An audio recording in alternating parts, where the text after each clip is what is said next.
As you can tell by the title, this is going to be a prediction video, where I attempt to prove that I have a great big brain by predicting the most unpredictable major sport in America. Although, in today's MLB landscape, I feel like it's becoming easier every year to at least guess which teams are going to have regular season success. Variables like injury luck can sway a team's season in one direction or the other, but with tanking at an all-time high and cheap owners more interested in turning profit than winning games dominating the sport, it feels to me at least like there's a more distinct line between good teams and teams that have no chance to do anything than there has been in previous eras of baseball. Now that I've confidently said that, this will obviously be the year where at least one team gets a bunch of randomly excellent performances from cheap players and rookies, and storms to the World Series as Steve Cohen wipes his tears with Shohei Ohtani's 2024 contract. In any event, we don't have much time to waste if we want to touch on every team in the majors, so I better get into it. Let's start with the AL East, the division that produced 3 playoff teams last year. I'll order these teams from last place to first, noting which teams I think will make the postseason. Much like last year, I see the Red Sox finishing last in the East. Although they made a couple acquisitions of players that I like, namely Adalberto Mondesi, Masataka Yoshida, and Justin Turner, I don't necessarily like all those moves for the Red Sox, if that makes sense. And I certainly don't think they'll be enough to fill the hole left in the lineup by the departure of Xander Bogaerts and the possibly season-ending injury of Trevor Story.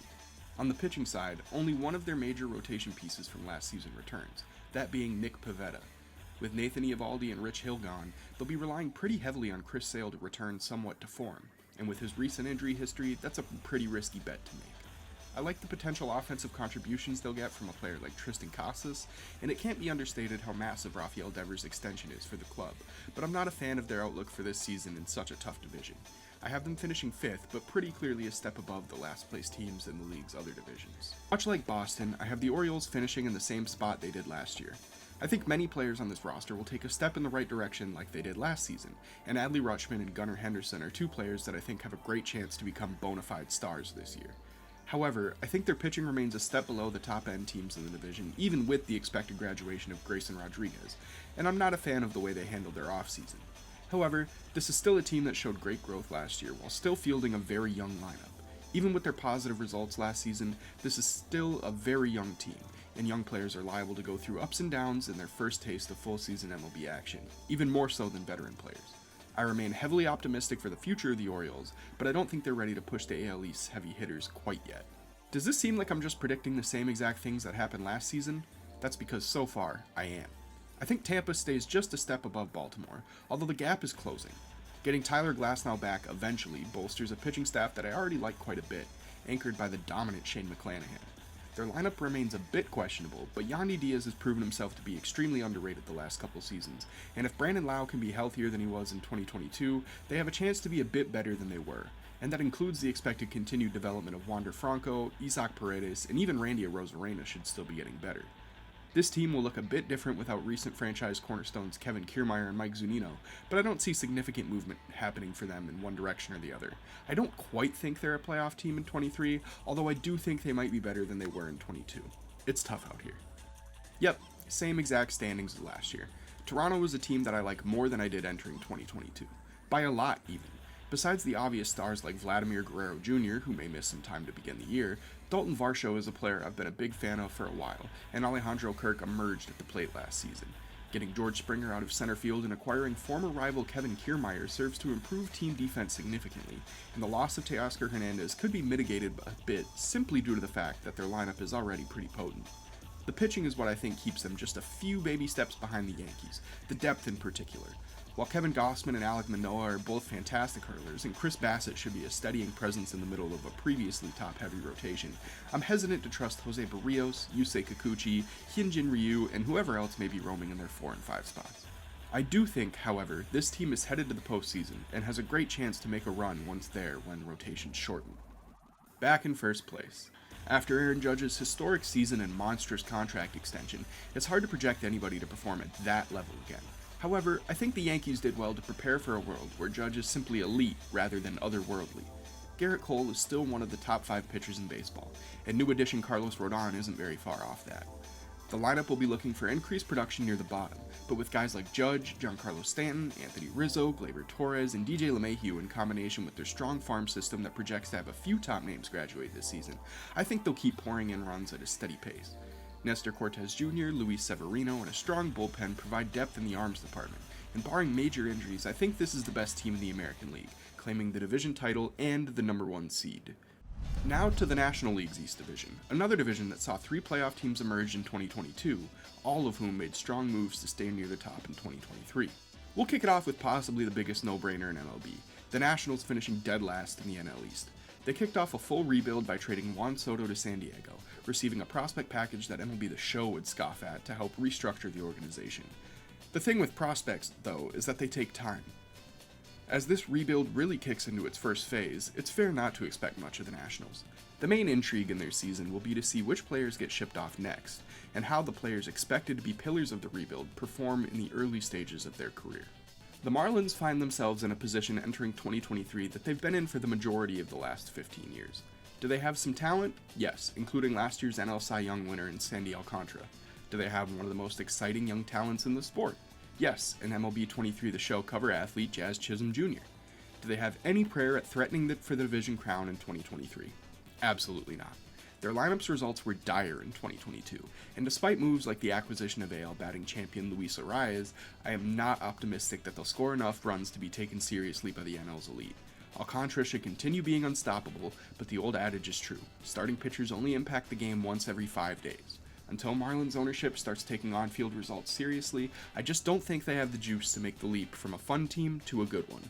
2021's World Series champions find themselves in third, 2 spots down from where they ended up last season when they won the division. As much talent as they have across the board, this team just has something a little bit off about it to me. Dansby Swanson's departure is probably overblown in terms of his impact to the Braves and how good of a player he really projects to be going forward, but replacing him with a prospect is always going to be a risk. There's a not insignificant chance Vaughn Grissom is a very good player right away, and the Braves barely notice Dansby is gone thanks to the production of Ronald Acuna Jr., Ozzie Albies, Michael Harris, Austin Riley, Sean Murphy, Max Fried, Spencer Strider, etc., but I still don't think they're better than the Phillies or Mets in that case. The Braves spot here has less to do with them regressing and more to do with the talent littering the rosters in Philadelphia and Queens, as I still have the Braves securing a playoff spot in 2023. Last season's runners-up became even stronger on paper for 23, wasting little time to add Trey Turner to their all-bats no defense lineup that propelled them through the NL playoffs last season. Although Bryce Harper is expected to miss some time at the start of the year, the Phillies should have enough offensive firepower to hold the fort in his absence. The aforementioned Turner, Kyle Schwarber, Rhys Hoskins, JT Realmuto, Nick Castellanos, and some combination of Alec Bohm, Bryson Stott, and Edmundo Sosa should ensure Harper won't have to rush back from his injury and can return at full strength when the time is right. The top of the rotation speaks for itself with Zach Wheeler and Aaron Nola, but the pitching depth has also arguably improved from last year. Trading for Gregory Soto and signing Taijuan Walker and Craig Kimbrell gives them 11 players who finished 2022 with an ERA plus at or above 110. And for those who don't know, ERA plus is a stat where 100 is league average. All of the pitchers on your screen were at least 10% better than league average last season, and they all pitch for the Fightin' Phils in 2023. It's hard for me to believe Dave Dombrowski's squad won't look to make another run at the World Series in 23. So if the Braves and Phillies are both teams I'm high on, why do I have neither of them winning the division? Simple. Steve Cohen's Mets spend money like nobody else in baseball, and it's a breath of fresh air. The Mets are carrying a higher payroll in 23 than the A's, Orioles, Pirates, Rays, and Reds combined. Steve Cohen cares not for the luxury tax or his payroll both now and into the future. How else do you get a team that has Francisco Lindor, Pete Alonso, Jeff McNeil, Brandon Nimmo, and Starling Marte in the lineup, with Justin Verlander, Max Scherzer, and Edwin Diaz pitching?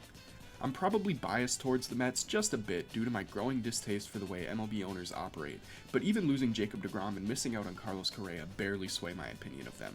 I expect the Mets to get valuable contributions from a few rookies that I'm high on, like Brett Baty, Francisco Alvarez, and Ronnie Mauricio, and finish the regular season much stronger than they did last year, and they still won 101 games last year for the record. I think this team is the #1 seed in the NL this year. I'm dreading talking about this division because, full disclosure, I am a Detroit Tigers fan. However, I think there's reason to believe the Central as a whole will be stronger than it was in 2022.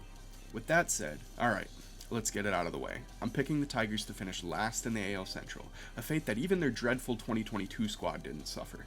However, with the midseason regime change at the top of the organization and new president of baseball operations Scott Harris's seeming willingness to stand pat with the team they have and see what growth they can get from the players making their way to the majors, it's hard to be optimistic.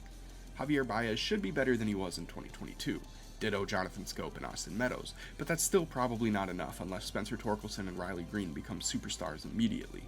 Considering that in 2022 they saw only one player with 350 or more plate appearances post a WRC plus above league average, even significant improvement wouldn't necessarily make them good. Last year's bullpen was a strength, but 4 of the top contributors are gone via trade or free agency. Tarek Skubal and Casey Mize are nursing injuries, and despite getting Spencer Turnbull back, I just don't see them doing any better than 4th. The cynic in me places them 5th. For yet another year, the Royals look primed to do nothing of note. While they are seemingly chock full of players that I actually like, a la Bobby Witt Jr., MJ Melendez, Brady Singer, and Vinny Pasquantino, there just isn't enough of a core here to imagine them winning a substantial number of games. The outfield is thin, even more so with the injury to Drew Waters, and the pitching depth beyond Singer is nothing special. I like their odds of seeing a meaningful step forward out of some of their young cornerstones, but I just don't think they'll get enough secondary production to strike fear into anybody's heart this season. Maybe next year, we said for the 3rd straight season. Oof. The White Sox of 2021 were on the cusp of entering what most baseball fans expected to be a 2 to 4 year window of excellence, with a very legitimate shot at winning the World Series in there. They loaded up on excellent international prospects that were all hitting their stride at just the right time alongside talented players like Tim Anderson, who were already in-house, found gems on the mound in Dylan Cease, Lucas Giolito, and a resurgent Lance Lynn, and added lights-out closer Liam Hendricks. Since then, well, they hired Tony La Russa in a move nobody on earth liked except Jerry Reinsdorf. He publicly admonished one of his own players for no reason to the point that he briefly retired. They flamed out and got smoked by the Houston Astros in the 2021 ALDS, saw some of those supremely talented players struggle or get hurt in 2022, missed the playoffs entirely, and lost franchise cornerstone Jose Abreu in the offseason to the Houston Astros. Also, Tony La Russa is fired already. That cover it? Even if the regression of players like Giolito, Yoan Moncada, and Yasmani Grandal reverse course in 2023, I just don't love this roster or the feel of the organization right now. I think the White Sox are headed towards an iceberg, and unfortunately for Sox fans, Jerry Reinsdorf is steering the ship. So, through a remarkably unlikely series of events, the Twins have locked down Carlos Correa on a 6-year deal. They bring him back into the fold alongside rarely healthy megastar Byron Buxton and a pitching rotation that lacks marquee names, but isn't short on depth. Sonny Gray, Pablo Lopez, Tyler Mahle, Joe Ryan, and Kenta Maeda should all give them a chance to win every 5th day, if nothing else. At least for the 2023 season, I like the way the Twins are built. Health caveats apply, but I could see the Twins surprising people by simply finishing off some of the games they let slip through their fingers in 2022. In fact, I have the Twins sneaking into the playoffs as the last wildcard on the AL side, helped a bit by so many games against the Tigers, Royals, and, never thought I'd be saying this, the White Sox. So I went back and forth on this pick more than any other, I think. The Guardians surprised a lot of people by winning the Central last year and gave the Yankees a run for their money in the ALDS. Jose Ramirez and Shane Bieber are undeniable, and the emergence of players like Tristan McKenzie, Andres Jimenez, and Steven Kwan were huge for them last year. It's never a safe bet to rest your hat on young players maintaining their production from their first strong season in the majors, but with Cleveland, I just think there's something different. Will they experience the same level of injury luck that they did last year? Almost certainly not.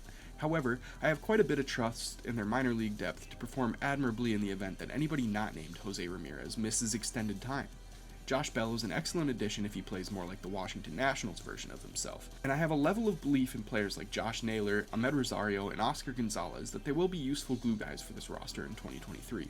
I'll take Cleveland at the top of the division once again, with the trajectory still pointing up for the future. This division is, admittedly, one of the least interesting in baseball. 3 teams are plagued by deeply unserious ownership, 1 team has only semi-unserious ownership, and the one remaining team is pretty obviously the best in the division. Funny how that works. This team is pretty terrible. Hard to say more beyond that. When asked about the fan base's frustration with the direction of the team, franchise cornerstone Joey Votto said, "We deserve it." If that doesn't put it in perspective, I'm not sure what does. They do have some good young pieces, namely Nick Lodolo, Hunter Green, Tyler Stevenson, and Jonathan India, but I'm skeptical that current ownership will ever take winning seriously enough to put a real team together. I think they'll finish last, and I don't think I'm going out on much of a limb by putting them here. They're still bad too. Brian Reynolds is begging for a trade that he likely won't be granted, and no matter how much fun O'Neal Cruz, Ke'Bryan Hayes, and Ronzi Contreras are, this team doesn't have nearly enough juice to be any good. The hardest call in this division may have actually been deciding who should finish last between Cincinnati and Pittsburgh. Not that it matters, but I lean towards Pittsburgh finishing just a bit better because I think O'Neal Cruz is extremely cool, so they have that going for them. So the Cubs are trying more than the Pirates or Reds are, but that's a pretty low bar to clear. They went out and signed quite a few players this offseason, as well as retained the services of Ian Happ last trade deadline when it felt like he may be shipped off. but I just don't think there's enough here either. Eric Hosmer is not good. I fall on the side of the skeptics when it comes to the trajectory of Dansby Swanson, and if the Dodgers couldn't fix Cody Bellinger's swing, what hope do the Cubs have? I like Jameson Taillon, but I still feel like this is a pitching staff without a true ace, and lacking the 1 through 5 depth that I consider a team like the Twins to have. Seiya Suzuki, Nico Horner, and Ian Happ just aren't enough to make me predict any upward movement out of the Cubbies this season. The Brewers are in a really strange place. They just lost their GM, mostly due to the incredibly cheap nature of their owner, and their best player has openly talked about how he feels like the organization doesn't value him after he was lowballed over less than $1 million en route to an arbitration hearing. Despite this, though, I think this is a fairly talented roster. While Christian Yelich is nowhere near the player he was during his MVP campaign, he's still an above average, albeit overpaid, corner outfield piece. They got William Contreras at a bargain in my opinion, and should get positive contributions from Garrett Mitchell and Bryce Terang this season. The pitching is still very elite, and Willy Adames remains one of the better hitting shortstops in the sport. Still, I don't think they're as good as they could be, and organizational turmoil is always something that makes me shy away from predicting big things for any team. Maybe they get it together, but I have my doubts. I didn't have to think very hard about this. The Cardinals may not have the best pitching staff out of all the teams considered contenders this season, but I'd be hard-pressed to find a lineup that I like more top to bottom.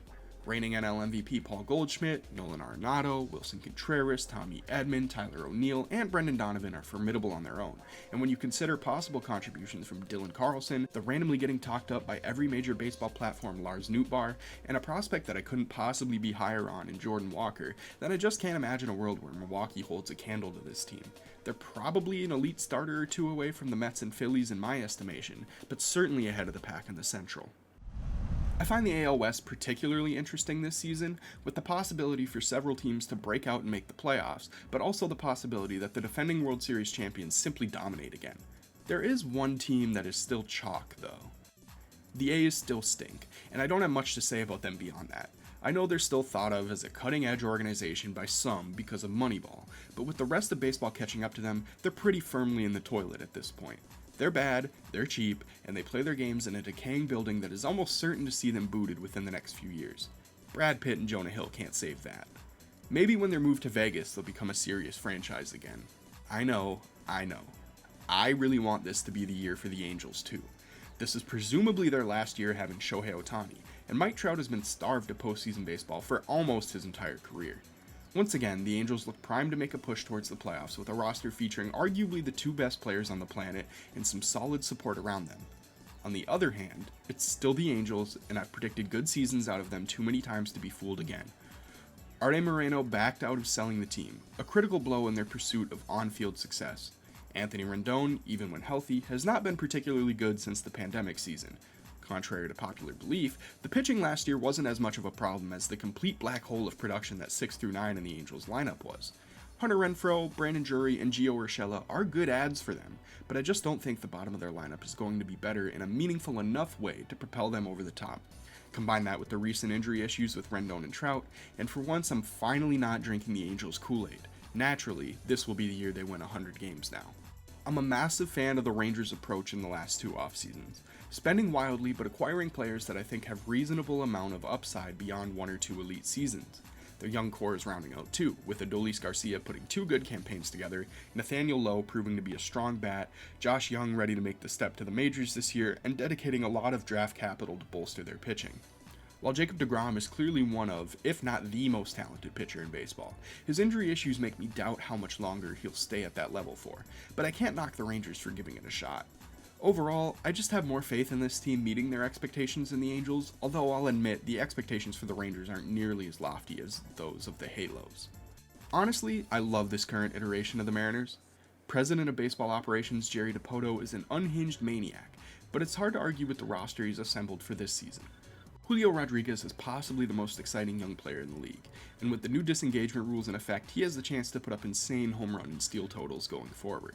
Combine J-Rod with players like Ty France, Teoscar Hernandez, Eugenio Suarez, big dumper Cal Raleigh, and electric pitchers like Luis Castillo and Logan Gilbert, and you've truly got a squad to be reckoned with for the first time in a long time in Seattle. Do I think they can overtake Houston this season? Probably not without some insane stroke of luck, but I do have the Mariners pretty comfortably making the playoffs. Do I think Houston should be watching their backs for the next few years? Absolutely. Still the Astros, still in first. I tried everything I could to justify the Mariners taking the AL West crown this year, but I just couldn't. Even losing Justin Verlander doesn't put a dent in the potency of the Astros lineup, and the emergence of Framber Valdez and Christian Javier last season gives me good reason to believe their pitching won't take too much of a dive, even without Verlander. No matter what they do, Houston always just seems to get the job done. They didn't have to move heaven and earth to assemble their lineup a la a team like the Padres, mostly assembling players that were already in the organization to create one of the most intimidating batting orders in the sport. Just look at the names here. Yordan Alvarez, Kyle Tucker, Jose Abreu, Jose Altuve, Alex Bregman, Michael Brantley, Jeremy Pena. It's just hard to see them falling off right now, even if you question some of the decision making from the new guard in Houston. To the surprise of nobody, I consider the NL West to be an incredibly strong division this season. Even near the bottom, there are no easy victories depending on which day you catch the Rockies. The Rockies are another team that falls under the category of purposely unserious.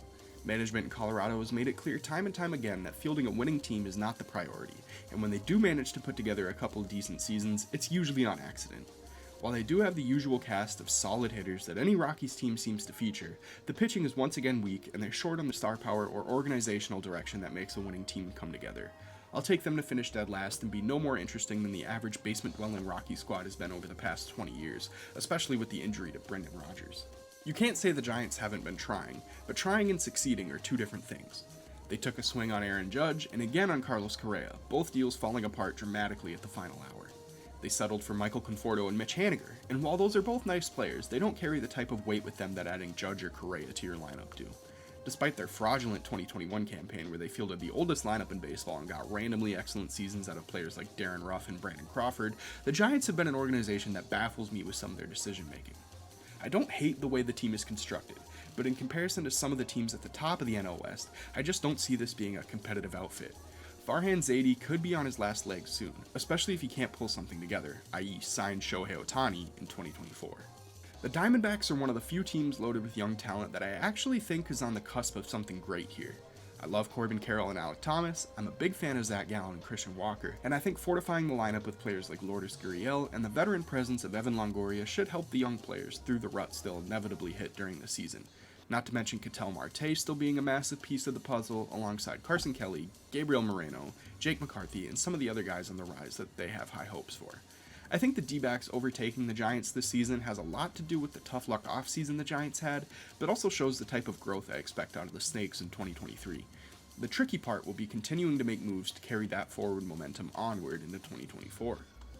It would have been easy to just assume the Dodgers can work out the kinks with their top-of-the-line development system that they've shown time and time again, but looking at both them and the Padres on paper, I just can't do it. The Dodgers will be without Walker Buehler for the entirety of the 2023 season, and now with Gavin Lux sidelined for the year, they have major questions in the middle of their infield. While Mookie, Freddie, Kershaw, Urias, May, Smith, Muncy, JD, and CT3 are all known quantities that bring stability and valuable production to a roster that somehow looks less star-studded than normal, they're putting a lot on the plates of Trace Thompson, Miguel Rojas, Miguel Vargas, and James Outman. I know I should have blind faith that the Dodgers will figure it out and all the players I just named will outperform my expectations for them, but I just can't pick them ahead of the Padres when I look at these teams on paper. I won't be surprised to be proven wrong, but I still have the Dodgers snatching a wild card with 91 to 92 wins. Do the Dodgers have a deeper pitching staff than the Padres? Definitely. Do the Padres feature many of the same questions about the depth of their lineup and the load they're putting on the backs of some questionable players that I had about the Dodgers? Yes, they do. But do the Padres feature possibly the most potent top 5 of a lineup I've ever seen in my time as a baseball fan? Yes, they do, and it's too much for me to look past. Once Game 33 comes around and the suspension to Fernando Tatis Jr. is lifted, we're looking at a team that will field Xander Bogaerts, Fernando Tatis Jr., Manny Machado, Juan Soto, and Jake Cronenworth in the same lineup. If they can get even a modicum of production out of Nelson Cruz, Matt Carpenter, Trent Grisham, or Austin Nola, this lineup is a force to be reckoned with. Yu Darvish, Joe Musgrove, and Blake Snell might not be the proven commodity that Julio Urias, Clayton Kershaw, Dustin May, and the rest of the Dodgers pitching staff are, but I just feel more confident in the Padres lineup hitting them out of tough situations than I am with the current iteration of the Dodgers. I'm comfortable looking stupid if the Dodgers cruise to another NL West title, but for this season I've got the Friars taking the top spot and the second seed in the NL along with it. And now, I don't want to expound on these too much because predicting awards is pretty straightforward. I think this is the best rookie, the best pitcher, the best player, etc. But I will just give a couple quick names. For the AL Rookie of the Year, I've got Gunnar Henderson. For the AL Cy Young, I've got Garrett Cole, and for American League MVP, I've got Shohei Ohtani. In the NL, Rookie of the Year Jordan Walker, Cy Young Zach Wheeler, and MVP Juan Soto. And then for my World Series prediction, I'm going with the New York Mets defeating the Toronto Blue Jays. So there you have it. Everything I could possibly be wrong about for the 2023 MLB season, all uploaded for the world to see on YouTube. Before you screenshot any of these predictions to send me in 8 months when Dansby Swanson wins NL MVP and the Giants win the World Series, just remember that this is baseball, and 3 out of 10 is still pretty good. Make sure you stay tuned to the BULLYBALL YouTube channel for more baseball content, as well as NBA and college football videos. Follow BULLYBALL on Twitter using the link in the description, and never forget that Chris Ilitch should sell the Detroit Tigers.